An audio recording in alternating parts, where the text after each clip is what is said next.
শনিবার দুপুরে সিরাজগঞ্জের মুক্তির সোপানে জুলাই গণ অভ্যুত্থান 2024-এ শহীদদের স্মরণে জেলার 13 শহীদের নামে 13টি সোনালু প্রজাতির বৃক্ষ রোপণ করা হয়েছে। জাতীয় কর্মসূচির আলোকে জেলা প্রশাসন ও বন বিভাগের ব্যবস্থাপনায় এ আয়োজন করা হয়। বৃক্ষরোপণের আগে শহীদ পরিবারের উদ্দেশ্যে বক্তব্য রাখেন জেলা প্রশাসক মোহাম্মদ নজরুল ইসলাম।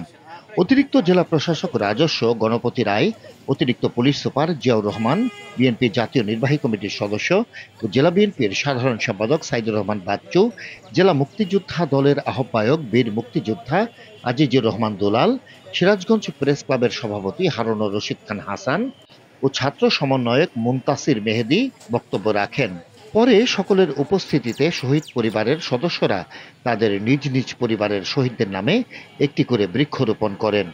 সিরাজগঞ্জে বৈষম্য বিরোধী ছাত্র আন্দোলনে 13 শহীদরা হচ্ছেন সিরাজগঞ্জ পৌরসভার মাসুম, দক্ষিণপাড়া নিবাসী ও জেলা যুবদলের যুগ্ম সাধারণ সম্পাদক সোহানুর রহমান রঞ্জু, কামারখন্দ উপজেলার জামতৈল গ্রামের শিহাবুদ্দিন, সিরাজগঞ্জ পৌরসভা গয়লার বিএনপি কর্মী সুমন শেখ ও আব্দুল লতিফ, সদর উপজেলার মেসরাহাটপাড়ার জাহাঙ্গীর আলম, রায়গঞ্জ উপজেলার দুমরাই রুদ্রপুরের লেবু ও বারোই ভাগের নজরুল ইসলাম, সিরাজগঞ্জ সরকারি কলেজের ছাত্র বেলকুচি উপজেলার বেতিল মাধবপুরের শিহাব আহমেদ ও বেতিল গুপরেখি দক্ষিণ গোমুখী গ্রামের সিয়াম হোসেন, শাহজাদপুর উপজেলার খুকনি ঝাউপাড়ার ইয়াহিয়া আলী, কৈজুরীর অন্তর ইসলাম, রূপপুরের সুজন মাহমুদ ও নাগরদোলার মনিরুজ্জামান।